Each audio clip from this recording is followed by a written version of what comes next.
আমরা শয়তান যে আছে সবাই বিশ্বাস করি, কিন্তু জীবনে কোনোদিন দেখছি? কিন্তু প্রত্যেকের সাথে একটা শয়তান আছে না নাই?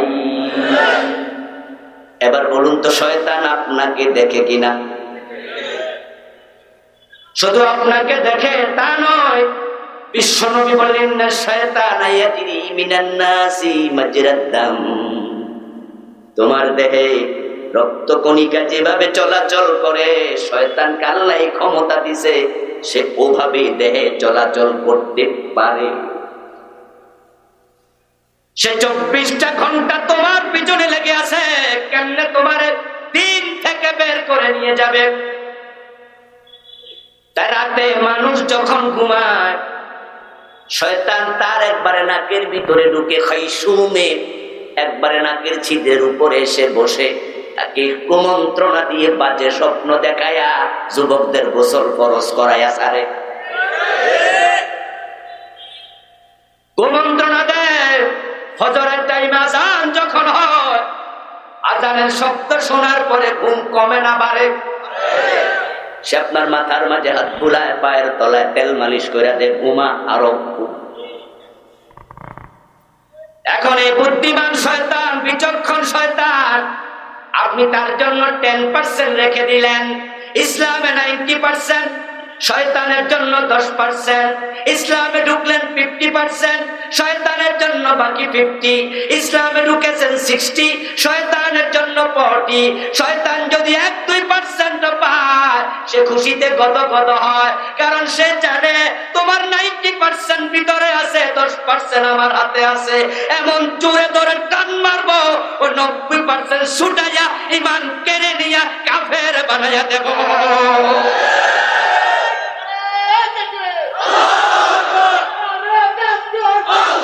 আমার বন্ধু শয়তান আপনাকে এমন জোরে টান মারবে, হেসকা টান, আপনি আর দাঁড়ায় থাকতে পারবেন না।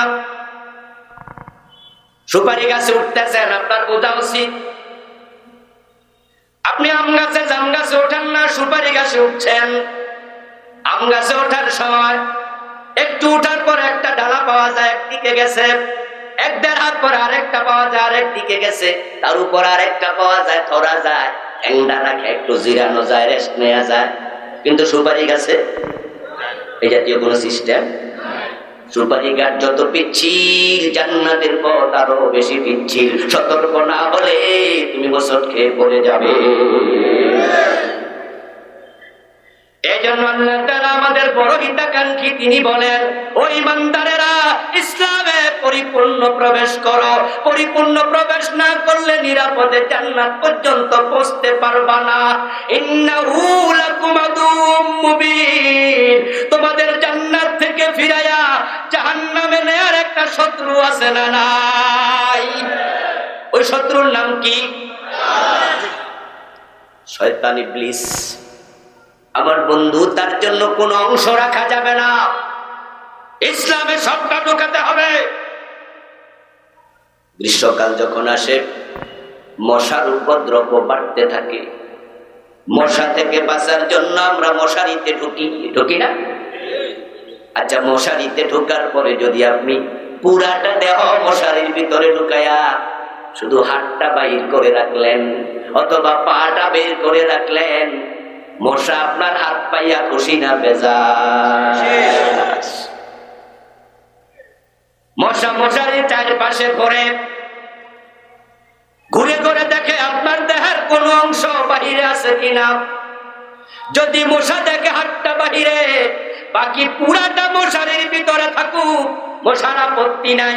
মশা কয় আমার জন্য এতটুকু যথেষ্ট। বন্ধু বান্ধব সব মিল্লা জিল্লা খামু।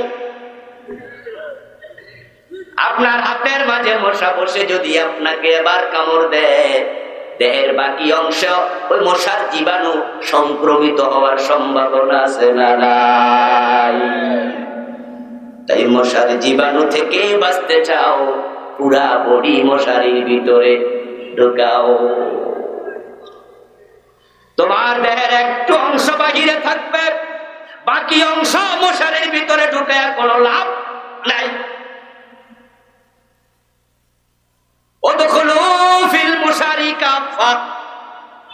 বুঝেন? মশা থেকে বাঁচতে চাও, মশারির ভিতরে পুরা ঢুক। ক্যান্টনমেন্টে গাড়িতে উঠলেন, ঢাকা যাবেন, ওঠার সময় বন্ধু দেখতে পাবেন কিছু যাত্রী আস্তে আস্তে করে উঠে, তারপরে জানালা দিয়ে আস্তে করে মাথাটা বাইর করে দিছে। বিশেষ করে গ্রামের মহিলা যারা গাড়িতে কম চড়ে, তারা গাড়ি চলা অবস্থায় মাথা বাইর করে দিয়া চায় গাড়ি পাশে দিয়া কত জোরে যায়, কয়টা যায়, কত সুন্দর। ড্রাইভার সাহেব দেখতে দেরি, ধমক দিতে দেরি করে না, এই হেল্পার যাত্রীর মাথা গাড়ির ভিতরে ঢুকাও। কেউ কেউ আছে গাড়িতে ওঠার পরে জানালা দিয়ে হাত বের করে রাখে, এমন আছে না নাই? দেখার সাথে সাথে ড্রাইভার কয় লুকিং গ্লাস দিয়া তাকায়া, এই যাত্রী হাত ভিতরে ঢুকাও। কারণ কি? ড্রাইভার আপনার দুলাভাই লাগে না, আত্মীয় স্বজন লাগে না, আপনার হাত ভিতরে ঢুকাতে কেন বলে, মাথা ভিতরে ঢুকাতে কেন বলে? কারণ নিরাপদে ঢাকা যেতে চাইলে পুরা বডি গাড়ির ভিতরে ঢুকাতে হবে। মাথা যদি বের করে রাখো ঢাকা যাওয়া লাগবে না, কবরস্থানে যাওয়া লাগতে পারে। হাত যদি বের করে রাখো নিরাপদে ঢাকা যাওয়া হবে না, চান্দিনা যাওয়ার আগে হাসপাতাল যাওয়া লাগতে পারে। নিরাপদে ঢাকা যেতে চাও, পুরা দেহ গাড়ির ভিতরে ঢুকাও। তাই সে ধমকায়া বলে গাড়ির ভিতরে ঢোকো পরিপূর্ণ ভাবে। আবার আল্লাহ তাআলার সাথে আমাদের সকলের সম্পর্ক আছে না নাই? ওই সম্পর্ক সামান্য না, অনেক বেশি। আমাদের প্রতি তার ভালোবাসা কত, আমাদের প্রতি আল্লাহর ভালোবাসার কোনো মাপ নেই। যে মাপ দিয়ে আপনি নিরূপণ করবেন যে এতটুকু। একটি হাদিস রাসূলুল্লাহ থেকে শুনলে বোঝা যায় তিনি আমাদেরকে কত বেশি ভালোবাসেন। বিশ্বনবী বলেন আল্লাহ তাআলা তার রহমতকে 100 ভাগে ভাগ করেছেন। আমসাকা ইনদাহু 99, 100 ভাগে ভাগ করার পরে তিনি 99 ভাগ ভালোবাসা নিজের জন্য রেখে দিলেন।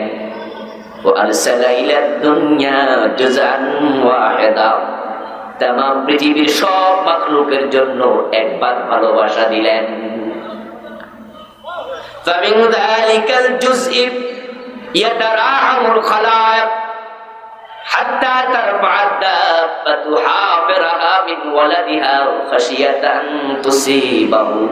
বিশ্বনবী বলেন ওই 1 ভাগ ভালোবাসা থেকে জঙ্গলের হিংস্র প্রাণীগুলাও পেয়েছে। ওই বাঘ বলল তার নিজের সন্তানকে দুধ খাওয়ায়, যখন বিড়াল 1 ঘর থেকে আরেক ঘরে বাচ্চা নেয় দাঁত দিয়ে কামড় দিয়ে ধরে কিন্তু ব্যথা দেয় না। বাচ্চাটা মিউ মিউ করে আওয়াজ করে বুঝায় মা তুমি কত ভালো, দাঁত দিয়ে কামড় দিয়েছ কিন্তু ব্যথা দেওনি। ওই সামান্য ভালোবাসা থাকার কারণে চিল যখন মুরগির বাচ্চা নিতে আসে, মা মুরগিটা বাচ্চা বাঁচানোর জন্য চিলের সাথে যুদ্ধ শুরু করে দেয়। ওই সামান্য ভালোবাসা পাওয়ার কারণে সন্তান অসুস্থ হলে শিয়রের পাশে বসে দুনিয়ার একটা মানুষ শুধু চোখের পানি ছেড়ে দিয়া হৃদয়ের সব টুকুনাকুটি উজাড় করে বলে আল্লাহ প্রয়োজন হলে আমার হায়াত দিয়ে আমার কলিজার টুকরাটাকে বাঁচাও। মা নিজে মরতে রাজি, সন্তানকে মরতে দিতে রাজি হয় না। আর আল্লাহর কাছে 99 ভাগ ভালোবাসা। আল্লাহর একটা বান্দা জাহান্নামে যাক এটা আল্লাহ পছন্দ করেন না। তাই তিনি বলেন নিরাপদে জান্নাতে যেতে চাও, ইসলামে পরিপূর্ণ ঢুকে যাও। ইসলামে পরিপূর্ণ না ঢুকলে শয়তান আপনাকে জান্নাতে নিরাপদে যেতে দেবে না। এখন ইসলামে পরিপূর্ণ ঢুকতে হলে পুরা জীবনটাকে আল্লাহর রঙে রঙিন করতে হবে। যত ইবাদত আল্লাহ পাক রব্বুল আলামিন আমাদের জন্য ফরজ করেছেন, ওয়াজিব করেছেন, সুনান করেছেন, মুস্তাহাব করেছেন, সবগুলো আমাদেরকে মেনে চলতে হবে। যত হুরুমাত আছে, মাকরুহে তাহরিমাত আছে, সব আমাদের পরিত্যাগ করতে হবে। একটাও খামখেয়ালি করে করা যাবে না, সারা যাবে না। ইয়াসিন আহমদ ফারুকী ভাইকে আমি যখন এসেছি ডুবতে ডুবতে বলতে শুনেছি, তিনি বলেছেন কোন গুনাহকে ছোট মনে করা যাবে না। মনে আছে এই ওয়াজটা? এটা ওনার বক্তব্য না, এটা বিশ্ব নবীর বক্তব্য। রাসূল সাল্লাল্লাহু আলাইহি ওয়াসাল্লাম আয়েশাকে বলছে, ইয়া আয়েশা ইয়াকা ওয়া মুহাক্কারাতিদ দুনুব ফাইন্না লাহা মিনাল্লাহি তালিবা। ও আয়েশা, তুমি কখনো কোনো গুনাহকে হেয় করে করবে না, ছোট মনে করবে না। কারণ গুনাহ যত ছোট হোক, ছোট ছোট গুনাহ মিলে গুনাহটা বড় হয়ে যায়। ইযা আযনাবাল মুমিন কানাত নুকতাতুন সাওদাউ ফি কলবি।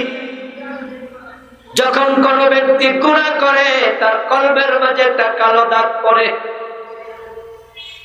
ওই ছোট গুনাহ করলে ছোট কালো দাগ পড়ে, বড় গুনাহ করলে বড় কালো দাগ পড়ে। এইভাবে কালো দাগ পড়তে পড়তে যখন পুরাটা কালো হয়ে যায়, ওই ব্যক্তির কাছে গুনার গুনাহ মনে হয় না। তাই সে ব্যক্তি দেদারসে গুনাহ করতে শুরু করে। ওই ব্যক্তি নামাজ কাজা করে জুমা পর্যন্ত পড়ে না, আফসোসটাও করে না। সারাদিন গোশ খায়, তা নিয়ে কোনো আফসোস নাই। মানে বেজাল দেবে, হারাম খাবে, অন্যায় অনাচার করতে থাকবে, আফসোস থাকবে না। এক পর্যায়ে দেখা যায় ওই ব্যক্তির গুনাহ তাকে টেনে জাহান্নামে নেবে। ছোট কোনো গুনাহ নাই, ছোট গুনাহ মিলতে মিলতে বড় হয়। ক্ষুদ্র ক্ষুদ্র বালিকণা, বিন্দু বিন্দু জল গড়ে তোলে মহাদেশ সাগর অতল। হিমালয় পর্বত 29,000 ফিট উঁচু। ওই হিমালয় পর্বত একটা পাথর দিয়ে তৈরি হয় নাই। বঙ্গোপসাগর একটা ফোঁটা পানি দিয়ে হয় নাই। ছোট ছোট ফোঁটা পড়তে পড়তে বন্যা হয়ে যায়। ছোট ছোট বালিকণা জমে পাহাড় হয়ে যায়। সাহারা মরুভূমির দিকে তাকাবা, সেখানে বালিকণা দিয়ে মরুভূমি হয়ে গেছে। ছোট গুনাহ মিলে এমন অবস্থা হবে, তোমার পুরা কলবটা কালো করে দেবে। তখন তুমি যে জাহান্নামী হয়ে গেছো তুমি বুঝতেই পারবা না। এজন্য খুলু ফিসিলমি কাফা, জীবনের কোন অংশ ইসলামের বাহিরে রাখা যাবে না। পাকঘর থেকে সংসদ ভবন পর্যন্ত, নৌকাটা থেকে মঙ্গল গ্রহ পর্যন্ত, জীবনের বটম থেকে টপ লেভেল পর্যন্ত, একবারে দারোয়ান থেকে প্রধানমন্ত্রী পর্যন্ত, তুমি যেখানে থাকবা পুরা জীবনটা ইসলামের অধীনে নিয়ে যেতেই হবে। কিছু নিবা না দোস্ত। আল্লাহর আদেশ লঙ্ঘনকারী তুমি বে-ইসলামী হয়ে যাইবা। কিছু মেনে মুসলিম হওয়া যায় না। এখন ইসলামের যত অনুষঙ্গ আছে, ঈমান আনার পরে 1 নাম্বার অনুষঙ্গ যেটা, ঈমান হলো ইসলামের প্রবেশদ্বার, ইসলামের মেইন গেট। কালেমা পড়ে তুমি শেষ না, তুমি মাত্র শুরু করছো। যত মেধাবী তুমি ছাত্র হও, ঢাকা মেডিকেলে টিকেছ, টিকার পরে ভর্তি হওয়ার পরে যদি মনে করো আমার শেষ, আর লেখাপড়া দরকার নাই, তুমি বাংলাদেশের সেরা ছাত্র হইল, তোমার কপালে ডাক্তার হওয়া জুটবে না। তাই মেডিকেলে ভর্তি হওয়ার পরে তোমাকে বুঝতে হবে আমার ডাক্তারি মাত্র শুরু। তুমি যত মেধাবী হও, ইঞ্জিনিয়ারিং বিশ্ববিদ্যালয় ভর্তি হইয়া যদি মনে করো আমি ইঞ্জিনিয়ারিং এ বুয়েটে চান্স পাইয়া গেছি, তুমি এখন লেখাপড়া বন্ধ করে দিবা, আর কাম নাই, তাহলে তুমি যত মেধাবী হও ইঞ্জিনিয়ার হওয়া কপালে নাই।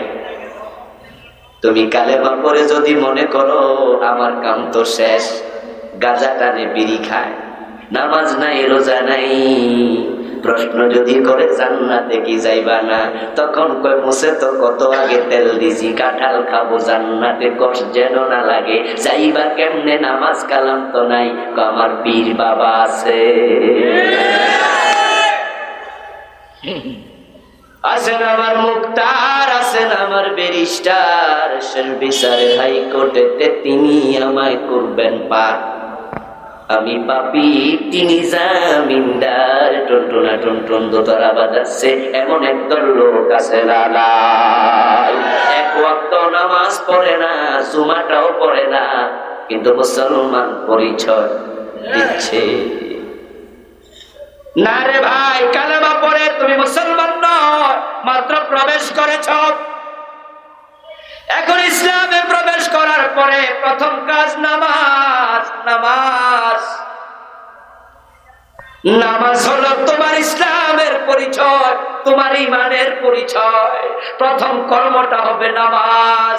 এখন নামাজটা পূর্ণাঙ্গ ভাবে রাসূলের সুন্নাহর আদলে হওয়া দরকার আছে না নাই? তুমি রোজা রাখবা রাসূলের সুন্নাহর আদলে, তোমার হজ হবে রাসূলের সুন্নাহর আদলে। ও দোস্ত, এখন আমরা হজ করি, নামাজ পড়ি, রোজা রাখি, কিন্তু রাসূলের সুন্নাহ মতো হলো কিনা অনেকে সে খবরটা রাখি না। কান খুলে শোনো মুসলমান, রাসূলের সুন্নাহর সাথে যে ইবাদত মিলবে না, ওই ইবাদত আল্লাহ কবুল করবেন না। নবী মুহাম্মদ হলেন আমাদের জন্য মডেল, উসওয়ায়ে হাসানা। তিনি হলেন ব্রিক ফিল্ডের ফরমার মতো আমাদের জীবনের ফরমা। ওই ব্রিক ফিল্ডের মালিক মাটি একবার পাহাড়ের মতো করে জমা করে দেয়, বালির ট্রাকে করে বালি আনে, তারপরে পানি দিয়ে মিশ্রণ করে খামির বানায়, তারপরে কর্মচারীরে কয় এবার ইট বানাও। কর্মচারী নিজের মন মতো বানায় না, ফরমা মতো। কর্মচারী যদি মনে করে খামির তো আছে, আমি আমার মতো বানাবো, সেইভাবে করে খামির নিয়া থাপ্পর দিয়া কোনোটা 3 কোনা, কোনোটা 4 কোনা, কোনোটা সেটটা, কোনোটা মোটা, কোনোটা গোল, কোনোটা এরকম সোজা করা, এরকম করে করে বানাতে থাকে। ব্রিক ফিল্ডের মালিক খুশি হবে।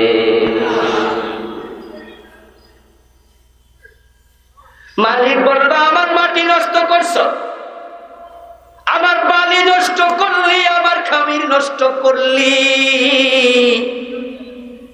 এখন তুই যেগুলা বানাইছ এগুলা যদি আমি আগুনে পোড়াই, আওয়াজ করে বলতে হবে মাটি হবে, ইট হবে না পোড়া মাটি হবে। এগুলো যদি আমি বিক্রি করার জন্য সাজায় রাখি, একটা কাস্টমারও তো কিনবে না।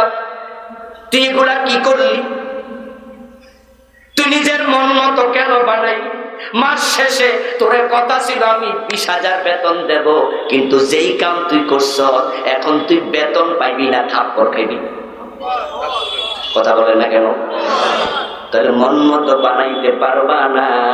মালিকের পক্ষ থেকে একটা ফরমা দেয়া আছে, ওই খামির ফরমার ভিতরে ঢুকাইয়া ইট বানাতে হবে। উল্টা পাল্টা বানাইলে বেতন নাই, উল্টা থাপ্পড়। ঠিক আল্লাহ নবী মুহাম্মদুর রাসূলুল্লাহ সাল্লাল্লাহু আলাইহি ওয়াসাল্লামকে আমাদের সামনে দিলেন, দিয়ে আবার বলতেছেন, আমার সাথে পড়ুন যারা পারেন, কুলিন কুনতুম তুহিব্বুনাল্লাহ ফাত্তাবিউনি ইউহিব্বুকুমুল্লাহ। চিৎকার দিয়ে বলেন সুবহানাল্লাহ। ও নবী, আপনি বলে দিন, তোমরা যারা আল্লাহর ভালোবাসার পাগল, তোমরা যদি আল্লাহকে ভালোবাসতে চাও, তার ভালোবাসা পেতে চাও, ফাত্তাবিউনি, আমাকে অনুসরণ করো। আল্লাহ বলেন, লাকাদ কানা লাকুম ফি রাসূলিল্লাহি উসওয়াতুন হাসানা। আমি তোমাদের সম্মুখে নবী মুহাম্মাদের জীবনকে করেছি তোমাদের জন্য সর্বশ্রেষ্ঠ আদর্শ। তা আমাদের প্রতি প্রতিটা কাজ রাসূলের সাথে মিলে করতে হবে। আওয়াজ দিয়ে বলুন তো, হজ করার জন্য আমরা যখন যাই তখন পায়জামা পাঞ্জাবি পরি না ইহরামের কাপড় পরি? ইহরামের কাপড় একটা পরি না দুটা পরি? সিলাই আছে না সিলাই বিহীন? ইহরামের কাপড় পরার পরে মাথায় টুপি রাখি না খুলে ফেলি? যদি কেউ কয় টুপি মাথার দেয়া সুন্নাত, আমি টুপি মাথার দিছি ইহরামের কাপড় পরার পরে, সে যদি এরকম আরাফার মাঠে টুপি মাথায় দিয়া ইহরামের কাপড় পরে হাঁটে, যত হাজি দেখবে সবাই তার দিকে তাকাবে। বাংলা ভাষা হোক, হিন্দি হোক, জাপানি হোক, চাইনিজ হোক, যেই কোন মুসলমান টুপি মাথায় দিছে, অন্য সবাই তাকায়া বুঝাবে কামটা ঠিক না, তোমার এই কাজটা রাসূলের সাথে মিলে নাই।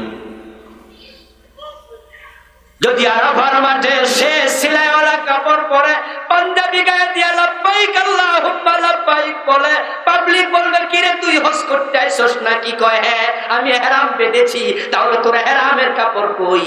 আপনি বলবেন না ইহরামের কাপড়ের দাম কত? আমার এই পাঞ্জাবির দাম 2500। আরে বেটা, দামের দিকে তাকালে হবে না, নবী সুন্নাহর দিকে তাকা। রাসূল পাঞ্জাবি পরে হজ করেন নাই। বিশ্ব নবীর সাথে মিলবে না তোমার কোন ইবাদত না। এখন যে নামাজটা আমরা পড়ি, ওই নামাজটা প্রথম থেকে শেষ পর্যন্ত নবী মুহাম্মদের সাথে মিলা দরকার আছে না নাই? কিন্তু আমাদের নামাজেও পেছ লেগে গেছে। এই ওয়াজ আমি কখনো করিনি। গত 20 বছর 2001 থেকে ওয়াজ শুরু করছি, 21 সন চলতেছে, কিন্তু ইদানিং আমি ওয়াজটা করতেছি এই বছর। এর কারণ বাংলাদেশে নামাজে পাবলিক যত পেছ লাগাইছে, ওই পেছ ছুটানোর জন্য একটি বই লিখেছি। এটা গত মাসে প্রকাশিত, ডিসেম্বরে প্রকাশ হয়েছে।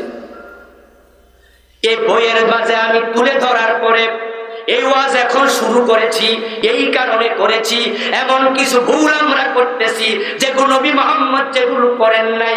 যদি আমি এই বইটা না লিখে এই ওয়াজগুলো করে বেড়াতাম, লোকজন ওয়াজের পরের দিন সমালোচনা করত, মাঠ থেকে সমালোচনা শুরু হতো। হুজুর নতুন নতুন ওয়াজ পাইলো কই? কয় কি? আমার বাবা করছে, দাদা করছে, অমুক বিশ্বাস করছে, অমুক বড় মুহাদ্দিস করছে, উনি কয় এগুলা নাকি রাসূল করে নাই।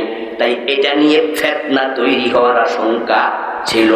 কিন্তু আমি বইটি লেখার পরে এখন আমার কোমরের মাঝে গামছা আছে, আমার মাথায় পল আছে। আমি আপনাদেরকে ধরায়া দেব, রাসূলের সুন্নাহর বাহিরে নামাজ চলে গেছে, যার কারণে নামাজ কবুল হয় না। কথা ছিল নামাজি অপরাধ করবে না। ইন্নাস সালাতা তানহা আনিল ফাহশাই ওয়াল মুনকার। আল্লাহ নামাজ কায়েম করো, অন্যায় থেকে নামাজ ফিরাবে। আমরা নামাজও পড়ি, সুদও খাই, নামাজ পড়ি, ঘুষ খাই, নামাজ পড়ে ওজনে কম দেয়, নামাজ পড়ে পরের জমি দখল করে। বাবা মরে গেছে 10 বছর, বোনের জমি দেয় না, তমকায়া দৌড়াইয়া দেয়। এমন নামাজি আছে না ভাই? নামাজ কবুল হয় না, তাই নামাজ অন্যায় থেকে ফিরায় না। রাসূলের সুন্নাহর বাহিরে গেলে কোনো ইবাদত আল্লাহ নেবে না। আমার বন্ধু, রাসূলের সুন্নাহর গুরুত্বটা একটু বুঝেন। যারা আপনারা হজ করেছেন আপনারা একটু কথা বলবেন। আলেম ওলামারা যারা জানেন, হজ না করলো আপনারাও বলুন, আপনারা যেহেতু জানেন। আমরা আরাফার ময়দানে জোহরের নামাজ পড়লাম, আসরের নামাজ পড়লাম। যখন জামাত হয় তখন কি আমরা 2 টাইমে পড়ি না? 1 টাইমে। আসরের টাইমে আসর নাই, জোহরের সাথে আসর পড়ে নিলাম। যখন মাগরিবের আজান হয় তখন আরাফা থেকে আমরা মুজদালিফায় রওনা দেই। মাগরিবের নামাজটা আমরা আরাফায় পড়লাম না মুজদালিফায় যাইয়া? তো যাইতে যাইতে রাতে 2টা 1টা বেজে যায়। মাগরিবের টাইম তো 1 ঘন্টা, 1.25 ঘন্টা। মাগরিবের টাইম হলো আরাফাত, মাগরিব পড়া হলো মুজদালিফায়। মাগরিবের সময় 45 মিনিট, 50 মিনিট, 1 ঘন্টা, 1.25 ঘন্টার চেয়ে বেশি নয়। মাযহাবী ইখতিলাফের কারণে আমি বললাম মাগরিবের সময় ততক্ষণ আকাশে শফক থাকে যতক্ষণ। এখন শফক কখন যাবে তা নিয়ে ইখতিলাফ আছে। 1 ঘন্টা সোয়া ঘন্টা মাগরিবের সময় থাকে, কিন্তু মুজদালিফায় যেতে যেতে রাতের 12টাও বেজে যায়, 1টাও বেজে যায়।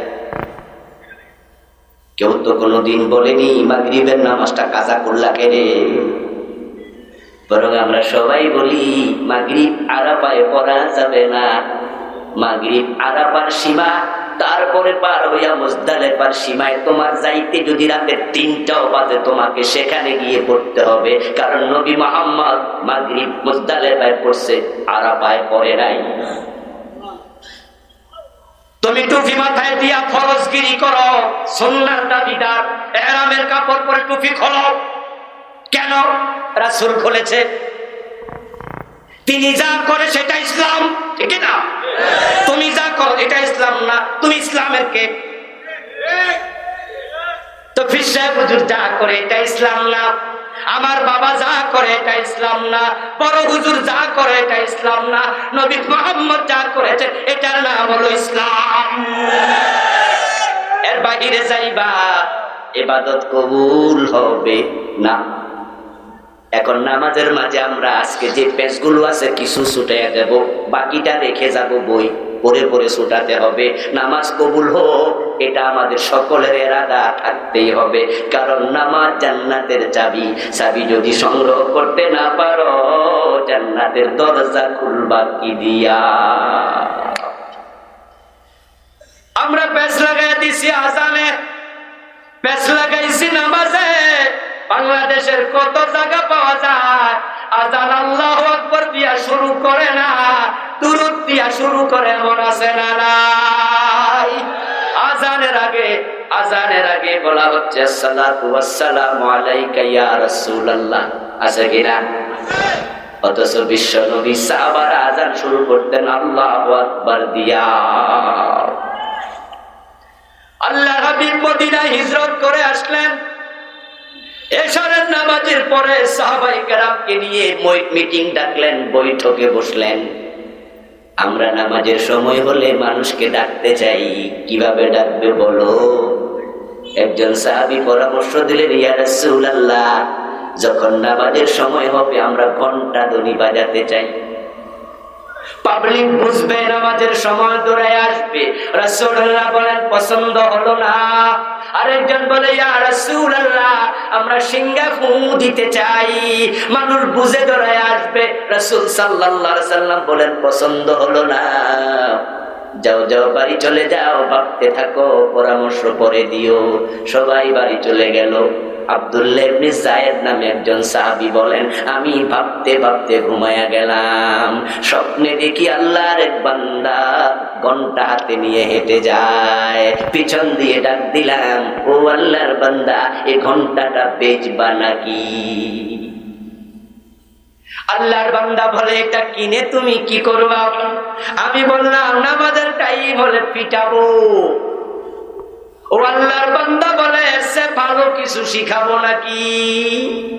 আমি বললাম, কেন নয়, শিখাও দেখি। আল্লাহু আকবার বলে সে আজান দেয়া শুরু করলো, শেষ পর্যন্ত আমারে শিখালো, শোনালো। ফজরের টাইম হওয়ার সাথে সাথে ঘুম থেকে উঠে দৌড় মারলাম, নবী মুহাম্মাদের কাছে গিয়ে শোনালাম, ইয়া রাসূলুল্লাহ, আমি স্বপ্নে এটা দেখেছি। আল্লাহর হাবিব বলে, এই স্বপ্নটা পছন্দ হলো। কুমিয়া বেলাল পানাদি বিসসালাহ, ও বেলাল, তোমার কণ্ঠস্বর ভালো, তুমি আজান দাও। ও আব্দুল্লাহ, তুমি বেলালকে শিখাও। হযরত বেলাল আল্লাহু আকবার বলে আজান দেয়া শুরু করলেন। ওমরের কানে গেল আজানের আওয়াজ, ঘুম থেকে উঠে কাপড় টানতে টানতে দৌড় মারলেন, ইয়া রাসূলুল্লাহ, এত সুন্দর শব্দ পাইলেন কই? আল্লাহ হাবিব বলে, আব্দুল্লাহ ইবনে যায়েদ স্বপ্ন দেখেছে। হযরত ওমর বলেন, ইয়া রাসূলুল্লাহ, এই স্বপ্ন তো আমিও দেখেছি। قال النبي صلى الله عليه وسلم فلله الحمد فذلك اثبت। আল্লাহর প্রশংসা করে রাসূল বলে, তাহলে ওমর, তোমার স্বপ্নের কারণে আব্দুল্লাহ ইবনে যায়েদের স্বপ্নটা আরো সত্য হয়েছে। আজান শুরু হয়ে গেল, ইসলামে শুরু হয়েছিল আল্লাহু আকবার দিয়া, এখন আমরা বিকৃত করে ফেলতেছি। রাসূলের ইসলামে বাড়ানো যাবে না, কমানো যাবে না। আপনি দুরূদ পাইলেন কই আজানের শুরুতে? আজানের শুরুতে কোন সাহাবী কখনো দুরূদ পড়েন নাই। আপনি বলবেন হুজুর অসুবিধাটা কি? দুরূদ তো ভালো জিনিস। আমি বলবো নিশ্চয়ই দুরূদ ভালো জিনিস। জোহরের নামাজের ফরজ 4 রাকাত, 2 রাকাত পড়ার পর আত্তাহিয়াতু পড়লেন। তারপরে কেউ যদি বলে আমি দুরূদও পড়তে চাই, নামাজ হবে তো? উলামা ইয়াহনাফের ফতোয়া, ফরজ নামাজে 3 অথবা 4 রাকাত বিশিষ্ট নামাজে 2 রাকাত পড়ে যদি কেউ আত্তাহিয়াতু শেষ করে দুরূদ পড়ে, তাকে জরিমানা দিয়ে 2টা সাউ সেজদা দিতে হবে। দুরূদ পড়লি কেন? জরিমানা দে। তো দুরূদ না ভালো জিনিস, এখানে পড়ো না কেন? তখন বলা হবে এখানে বিশ্ব নবী পড়ে নাই, সাহাবারাও পড়ে নাই, এখানে পড়া যাবে না, পড়লে জরিমানা দিতে হবে। আজানের শুরুতে কোন সাহাবী দুরূদ পড়ে নাই, এখানে তুমি পড়লে এটাই বেদাত হয়ে যাবে।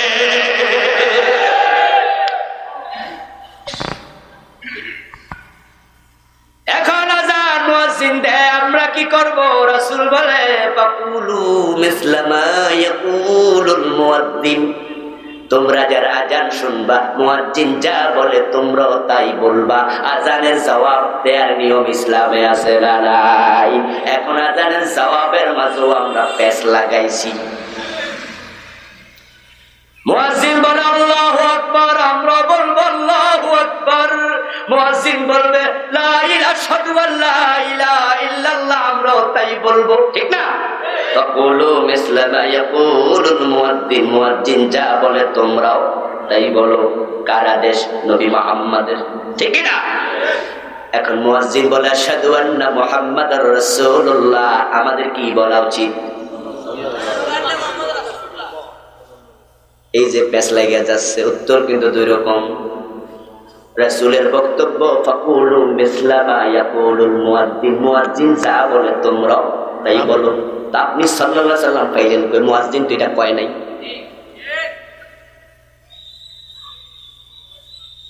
আল্লাহর হাবিব বলে ফাকুলু মিসলা মা ইয়াকুল, মুয়াজ্জিন যা বলে তা বলো।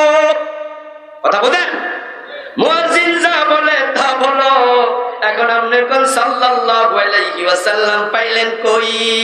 হাদিস নাম্বার সহিহ বুখারী 576, সহিহ মুসলিম 747, সহিহ তিরমিজি, সুনান তিরমিজি 199। রাসূল কো মুয়াজ্জিন যা কয় তুমি তা কও। তাই আমাদেরকে ভুল করা যাবে না। কিছু কিছু জায়গা আছে নবীর নাম শুনলেও দরুদ পড়া যাবে না। যেমন কোরআন তেলাওয়াতের সময় রাসূলের নাম কোরআনে এসেছে মুহাম্মদ 4 বার, মা কানা মুহাম্মাদুন আবা আহাদিন মির রিজালিকুম ওয়ালাকিন রাসূলুল্লাহ। এখানে কি থাইমা আমরা দরুদ পড়িনি? আমার বন্ধু, আমরা যখন বলবো লা আশহাদু আল্লা ইলাহা ইল্লাল্লাহ ওয়া আশহাদু আন্না মুহাম্মাদার রাসূলুল্লাহ, এই কালেমার পরে আর দুরূদ নাই। কারণ কালেমার প্রতিটা অক্ষর ঈমান, কমানো যাবে না, বাড়ানো যাবে না। আরেকটা হলো আজান। আজানের মাঝে রাসূল কয় মুয়াজ্জিন যা বলে তুমিও তাই বলো। তাই আমরা বলবো আশহাদু আন্না মুহাম্মাদার রাসূলুল্লাহ। এখানে দুরূদ নয়, দুরূদটা আছে পরে। সুম্মা সাল্লু আলাইয়া, হাদিসে পাওয়া যায় রাসূল কয় আজান শেষ করে দুরূদটা পড়িও সাল্লাল্লাহু আলাইহি ওয়াসাল্লাম, আজানের পরে। এখন মুয়াজ্জিন বলবে হাইয়া আলাস সালাহ, বাংলা অর্থ কি? কথা বলতেছে, বাংলা অর্থ কি? নামাজের জন্য আসো। এখন আপনিও যদি বলেন হাইয়া আলাস সালাহ, ও মুয়াজ্জিন তুমিও আসো, সুন্দর হলো না? রাসূল বলে এখানে বলবা লা হাওলা ওয়ালা কুওয়াতা ইল্লা বিল্লাহ, এখানে ব্যতিক্রম। তারপরে হাইয়া আলাল ফালাহ, কল্যাণের দিকে আসো, তুমি বলবা লা হাওলা ওয়ালা কুওয়াতা ইল্লা বিল্লাহ। কি চমৎকার, কি চমৎকার শব্দ, লা হাওলা আনিল মাসিয়া ওয়ালা কুওয়াতা আলা তাআ ইল্লা বিল্লাহিল আলিয়্যিল আযীম। বাংলা অর্থ হলো, ও মুয়াজ্জিন, তোমার সাথে আমি একমত, নামাজে আমি যাব, তুমি তো ডেকেছো, কিন্তু আমার তো ক্ষমতা নাই, আল্লাহর তৌফিক দরকার আছে না নাই? লা হাওলা ওয়ালা কুওয়াতা ইল্লা বিল্লাহর অর্থ হলো আল্লাহর তৌফিক ছাড়া ভালো কাজ করা যায় না, গুনাহ থেকে বাঁচাও যায় না। আমি তৌফিক চাই। বলতে বলতে আজান শেষ দিকে যাবে, ফজরের নামাজে এবার মুয়াজ্জিন সাহেব বলবে, কি বলবে? আসসালাতু খায়রুম মিনান নাওম। এটার জবাব আছে না নাই? কি বলবেন? এই তো ঝামেলা তো এখানে লাগছে। আমরা বাংলাদেশে পড়তেছি সাদাক্তা ওয়া বারিদা, কিন্তু আল্লামা মোল্লা আলী কারি রাহমাহুল্লাহ বলেন লাইসা লাহু আসলুন, এই শব্দের কোনো ভিত্তি নাই। এ বই না লেখা ওয়াজ করে গেলে লাগতো কি লাগে? কিতাবের নাম আল আসরার আল মারফুয়া, পৃষ্ঠা নাম্বার 233। আপনি সাদাক্তা ও বারিদা, এটার ভিত্তি নাই, আপনিও বলবেন আসসালাতু খায়রুম মিনান নাওম। রাসূল বলে ফাকুলু মিসলা মা ইয়াকুল, মুয়াজ্জিন যা বলে তুমিও তাই বলো। সত্য কথা, নামাজ ঘুমের চেয়েও শ্রেষ্ঠ, আপনি এটাই বলবেন, এটাই হাদিস। এখন সাদাক্তা বারিদা যদি আপনি বলতে চান, হাদিসে পাওয়া দরকার আছে না নাই? আল্লামা মোল্লা আলী কারি বলেন এটার কোনো ভিত্তি নাই, এর মানে শব্দটা হাদিসে। এবার আপনি আজান শেষ হওয়ার পর আমরা পড়ি আল্লাহুম্মা রাব্বা হাযিহি দাওয়াতিত তাম্মা, অথচ এটা সুন্নাহর খেলাফ। আপনি আজান শেষ হওয়ার পরে রাসূলের বক্তব্য সুম্মা সাল্লু আলাইয়া, ওই যে দুরূদ পড়ো নাই, এটা বাদ রইছে, এবার আগে দুরূদটা পড়ো। আপনি দুরূদটা পড়বেন, পড়ার পরে এবার আপনি দোয়া করবেন। যে দোয়া আমাদের দেশে আছে, ওই দোয়ার শব্দ নিয়ে কথাবার্তা কিছু আমরা পারাইছি, কিছু আমরা কমাইছি। আমি ডকুমেন্টারি লিখেছি কোন শব্দগুলো সংযোজিত, কোনগুলো হাদিসে নাই। এরপরে আবার আমরা দোয়ার মাঝে অনেকে হাত তোলে, এমন আছে না নাই? এই দোয়া পড়ার সময় আল্লাহুম্মা রাব্বা হাযিহি দাওয়াতিত তাম্মা ওয়াস সালাতিল কায়িমা, হাত তুলতেছেন। রাসূলুল্লাহ সাল্লাল্লাহু আলাইহি ওয়াসাল্লাম হাত তুলে দোয়া করেছেন, হাদিসে আছে সালাতুল ইসতিসকা, হাত তুলে দোয়া করেছেন বদরের যুদ্ধের দিন। হাত তুলতে তুলতে এমন উপরে তুলছেন, গায়ের চাদরের একটা কোনা মাটিতে পড়ে গেছে, বগলের শুভ্রতা প্রকাশিত হয়েছে। জুমার দিন রাসূল খুতবা দিচ্ছেন, এক সাহাবী দাঁড়ায়া গেলেন, ইয়া রাসূলুল্লাহ, বৃষ্টি হয় না, পশু পাখি কষ্ট পাচ্ছে, একটু বৃষ্টির জন্য দোয়া করেন। খুতবা চলাকালে বিশ্বনবী হাত তুলে দোয়া শুরু করলেন। রাসূল যেখানে হাত তুলেছেন আমরাও হাত তুলবো, কিন্তু স্বাভাবিক দোয়াতে রাসূল হাত তোলেন নাই। খাওয়ার শুরুতে দোয়া আছে না নাই? হাত তুলি। খাওয়ার শেষে দোয়া আছে না নাই? হাত তুলি। মসজিদে ঢুকতে দোয়া আছে না নাই? হাত তুলি। বের হতে দোয়া আছে না নাই? টয়লেটে ঢুকতে আছে না নাই? বের হতে আছে না নাই? যদি সব জায়গায় হাত তোলেন, টয়লেট থেকে বের হওয়ার সময় হাত তুলা মুছলেও উপায় নাই।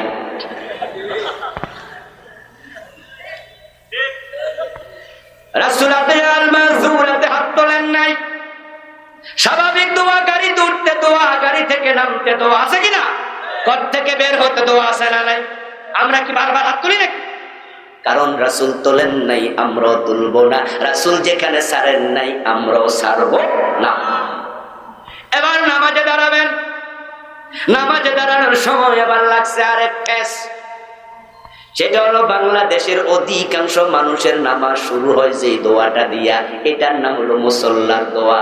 ইন্নী ওয়াজ্জাহতু ওয়াজহিয়া লিল্লাযী ফাতারাস সামাওয়াতি ওয়াল আরদা হানিফা। এই দোয়া করে আমরা নামাজ শুরু করি, অথচ বিশ্বনবী জীবনে একবারও নামাজের শুরুতে দোয়াটা করেন নাই। ঠিক। এখন নামাজ শুরু হবে কি দিয়া?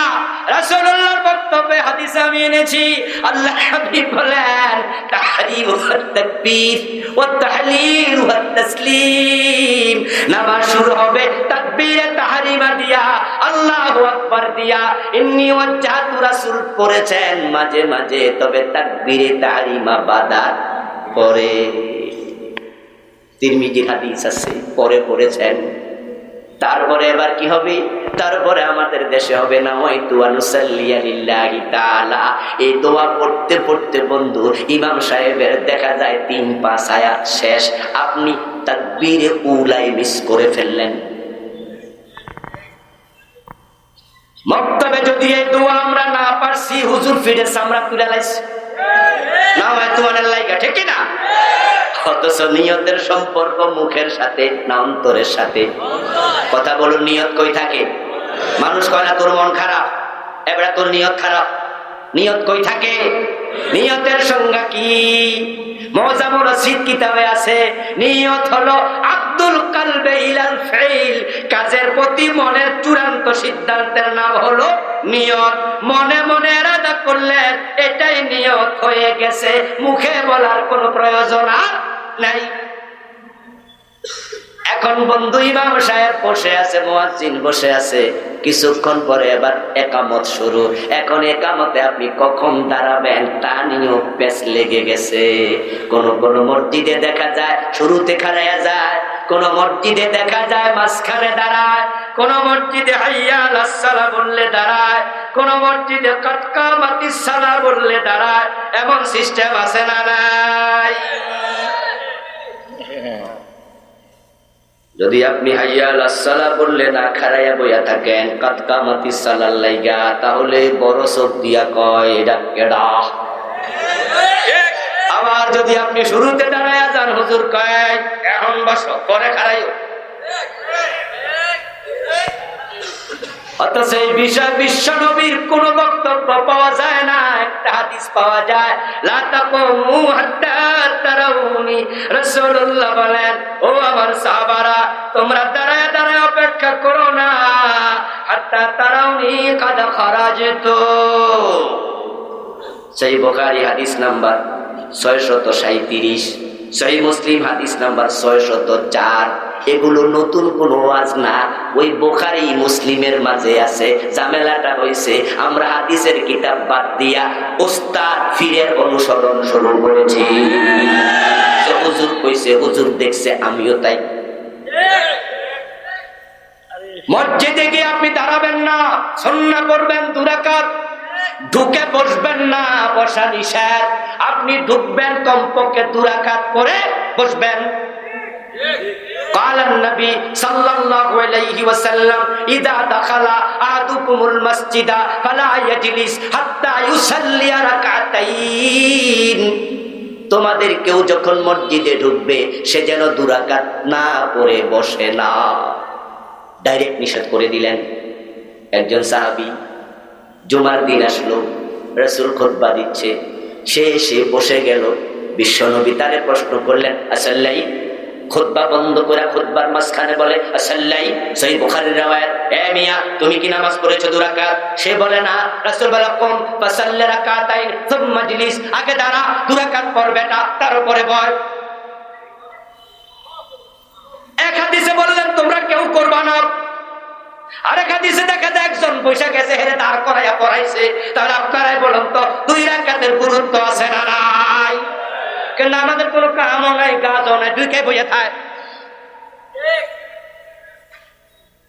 ঢুকা বইয়া তো থাকে, কোনো কাম কাজ নাই, বইয়া বইয়া মোবাইলও টিপে, ঠিক না?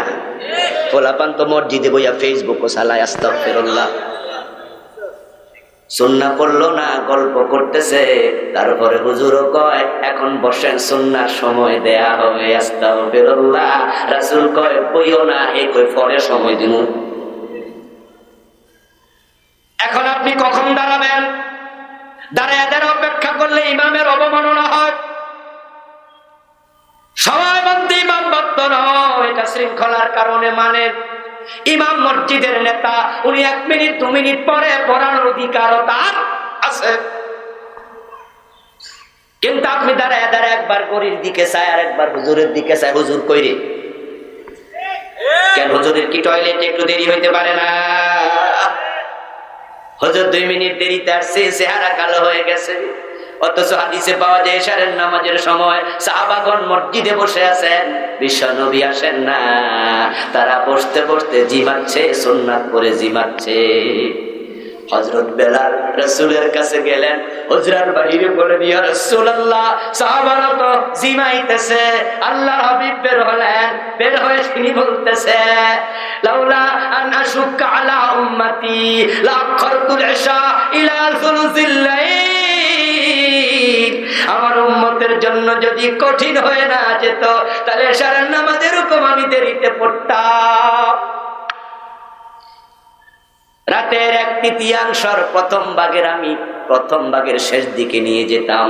বিশ্ব নবী আসেন নাই, সাহাবারাও দাঁড়ায় নাই। ইমামের জন্য দাঁড়ায় অপেক্ষা করবা না। কোন কোন মসজিদের সভাপতি সেক্রেটারি পাওয়া যায়, ইমাম 1 মিনিট দেরি করলে চোখ লাল করেও কথা বলে, জবাবদিহিতা চায়। হুজুর দেরি হইল কেন? কাবা গেবেন, মসজিদে হারামে নববীতে দেখবেন ওয়াক্ত লেখা থাকে, ওয়াক্ত যোহর 12টা 15, ওয়াক্তুল আসর 3টা 45, ওয়াক্তুল মাগরিব এতটা। আপনি লক্ষ্য করে দেখবেন ডিজিটাল ঘড়িতে টাইম উঠতেছে, ওই টাইমটা নামাজের টাইম নয়, ওটা হলো আজানের টাইম। নামাজ কখন হবে? ইমাম যখন পড়াবে। ইমামরে টাইমে বাধ্য করা যাবে না। ইমাম নেতা। মহাখালী মসজিদে গাউসুল আজম নামে একটা মসজিদ আছে, বিশাল মসজিদ। মাওলানা আব্দুল মান্নান রাহিমাহুল্লাহ ইনকিলাবের সম্পাদক ছিলেন। উনি মসজিদটা ইরাক থেকে টাকা এনে বিশাল কমপ্লেক্স ভবন বানাইছে। 2003-এ ওনার পিছনে আমি একদিন জুমা পড়েছি। জুমার আলোচনা করতেছেন উনি, হুইল চেয়ারে বসে বসে জুমার ব্যাপারে, জুমার আগে খুতবার আগে আলোচনা করছে।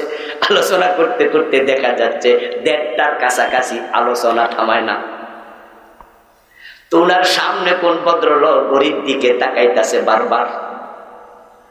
উনি মাইকের মাঝে অমক ধমক বলেন, এই বেটা, আরেকবার গরিব দিকে চাইবি, তোরে ধাক্কায় বাইর করে দিবি। হাজার হাজার। এবার উনি বলতেছেন, আমারে তুমি টাইম শিখাও। মসজিদে 10 মিনিট বেশি হইলে বিরক্ত লাগে। তোমরার মতো নামাজি নামাজ শেষ কইরা 3 ঘন্টা লম্বা সিনেমা দেখো, এমন নামাজিও আছে না নাই? টেলিভিশনের সামনে বিরক্ত লাগে না? 6 ঘন্টা তোমরা ক্রিকেট খেলা দেখো, আরেকবার তাকাইবা বাইর করে দেবো মিয়া। আমি মন্ত্রী ছিলাম, দেশ চালাইছি, সংসদ চালাইছি, আমি বুঝি না, টাইম বুঝি না, আমারে শিখাও। এমন বকা দিলেন, আমি মনে মনে করি এটার নাম হলো ইমাম। এটার নাম কি? এটা ইমাম। আপনি মসজিদের সভাপতি, সেক্রেটারি, গিরি যা আছে সব আপনি বারান্দায় রেখে ঢুকবেন। আপনি মসজিদ পরিচালনার জন্য, মসজিদের সেবা দেওয়ার জন্য, নেতাগিরির জন্য না। নেতাগিরি করবে একজন, তিনি রাসূলের জায়গায় দাঁড়ায় নামাজ পড়ায়। অপেক্ষা হবে দাঁড়ায় দাঁড়ায় ইমামের, বসে বসে ইমামের জন্য। এখন আপনি কখন দাঁড়াবেন এ বিষয় ইসলামে ওয়াসাত আছে, ওয়াসাত। কোন ইমাম বলছেন একামতের শুরুতে, কোন ইমাম বলছেন একামতের মাঝে, কেউ বলছেন হাইয়া আলাস সালাহ বললে, কেউ বলছেন কাদ কামাতিস সালাহ বললে। আল্লামা ইমাম আন-নাওয়াবী রাহিমাহুল্লাহ উনার আল মাজমু নামক গ্রন্থে 3 নম্বর খণ্ডে 233 নম্বর পৃষ্ঠায় বলছেন, লাইসা হুনাকা দালিলুন ওয়াদিহুন মিনাস সুন্নাহ আলা আহাদি হাযিহিল আকওয়াল, ইন্নামা হিয়া ইজতিহাদাতুম মিনাল আইম্মা। ইকামত চলাকালে কোন টাইমে দাঁড়াবে এ বিষয়ে একটা হাদিসও নাই। রাসূল উন্মুক্ত রেখেছেন, ইকামতের শুরুতেও দাঁড়াতে পারেন, মাঝেও পারেন, শেষেও পারেন। যেই কথাগুলো শোনা গেল এগুলো ইমামদের ইজতিহাদ মাত্র। সুতরাং এটা নিয়ে কোন ইমামের বাড়াবাড়ি করা যাবে না। কিন্তু আমরা মসজিদগুলোতে আজকে নামাজের ফতোয়া নিয়ে ঝগড়া পর্যন্ত শুরু করি। নামাজ আমাদের ঐক্যের শিক্ষা দেয়, ওই নামাজের কারণে আজকে ঐক্য নষ্ট হয়, এমন ফতুয়া দেয়, ফতুয়ার কারণে মসজিদ পর্যন্ত আলাদা হয়ে যাচ্ছে।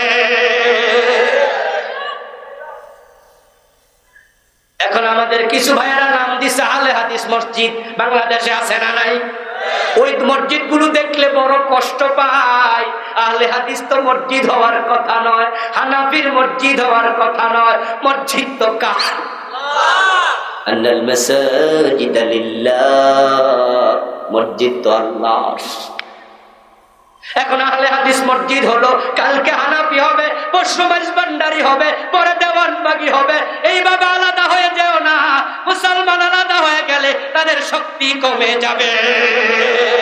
তাই আল্লাহ কয় এখো এখো ওয়াতাসিমু বিহাবলিল্লাহি জামিআ। আল্লাহ কয় এখো, নামাজ তোমাদের ঐক্য শিখায়। এখন আহলে হাদিসের ভাইয়েরা কয় হুজুর আমরা কি কম দুঃখে মসজিদ আলাদা করছিনি? আহলে হাদিসের এক শায়েখকে এরকম প্রশ্ন করা হয়েছে মাহফিলের মাঝে, আপনারা আলাদা মসজিদ বানাইলেন কেন? উনি জবাব দেয়, আমি শুনে হাসি, কয় কি রে? জবাবে বলতেছে আমাদের সেখানে জোরে আমিন কইতে দেয় না। এই সমস্যা ওই সমস্যা, এই জন্য আমরা আলাদা করে ফেলছি। ও ভাই জোরে আমিন তুমি বলো। জোরে আমিনের হাদিসও আছে, আবু দাউদে 2টা হাদিসে নাই। এ কথা তুমি বলতে পারবা না, এই বই কিন্তু আমি লেখকে এখন কইতাছি। কারণ আমি এমন আলেমের ওয়াজ শুনেছি যিনি মাহফিলে বলছে জোরে আমিনের হাদিস নাই, কেউ জোরে আমিন বললে গলা ধাক্কা দিয়া বাইরে করে দিবা, হেরে নামাজের পরে ধরবা। আইনি কই? ওই আলেম নাকি আবার বুখারীর উস্তাদ, সে নাকি দাওরা মাদ্রাসার বড় শাইখুল হাদিস। সে বলছে কিনা জোরে আমিন বললে ধরবা, তারপরে জিগাইবা পাইলা কই? তুমি বুখারী পড়াইছো, আবু দাউদ পড়ো নাই। আবু দাউদের জোরে আমিনের স্পষ্ট 2টা হাদিস আছে। ব্যক্তিগতভাবে আমি আবুল কালাম আজাদ জোরে আমিন বলি না, আমি নিজেও হানাফি, কিন্তু জোরে আমিন যদি কেউ বলে তারে গলা ধাক্কা দেওয়ার পক্ষে আমি না। কারণ জোরে আমিনের হাদিস যেহেতু আছে, হাদিস থাকলে কাউকে ধাক্কা দেয়া যাবে না। আমরা সুন্নাহর ব্যাপারে হব উদার, বেদাতের ব্যাপারে হব আপোষহীন। কথা বুঝেন? হাদিস সুন্নাহর ব্যাপারে উদার। যারা হজ করেছেন তারা একটু জবাব দেবেন দয়া করে। মক্কাতে জোরে আমিন বলার লোক আছে না নাই? তো কয়দিন গলা ধাক্কা দিচ্ছেন?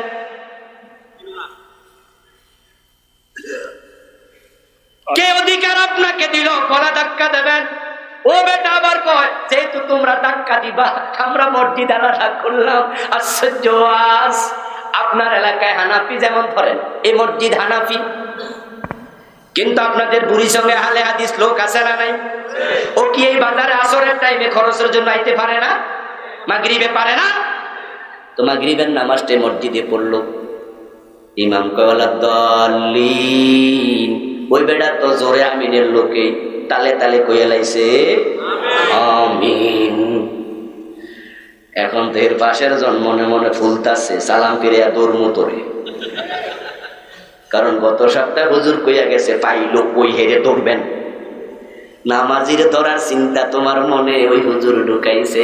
তুমি তো নামাজিরে ধরার কথা না, নামাজি তোমার বন্ধু, তোমার ভাই, সে মুমিন, তাই তো নামাজে আসে। তোমার তো ধরার কথা ছিল নামাজের টাইমে বিড়ি টানে গাঁজা টানে যেই যুবক, তার কাছে ধরতে যাওয়ার কথা।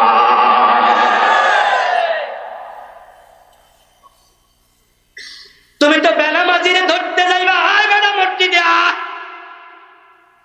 আর বেটা জোরে আমিন কইছে, তুমি নামাজের ভিতরে ফুলতাছো, তোরে দৌড় মুখারা। আজীব আজীব। একটু মসজিদের ভিতরে দেখা যায় বাচ্চা যদি কেউ সাথে নিয়ে আসে, আর বাচ্চা যদি একটু দুষ্টুমি করতে পারে, কিছু লোক নামাজের ভিতরে ফুলতে থাকে, সালাম ফিরাইয়া এমন কথা কয় বোঝা গেছে আগে ফুল্লা রইছে। এই কার বলা মসজিদে দুষ্টামি করলো, আসলো কে? বাচ্চার কাছে গিয়ে এমন জোরে ধমক দেয়, বাচ্চা ভয়ে চোখের পানি ছেড়ে দেয়। বিশ্ব নবীর কাঁধে হাসান হুসাইন উঠছে, এমন হাদিস আছে না?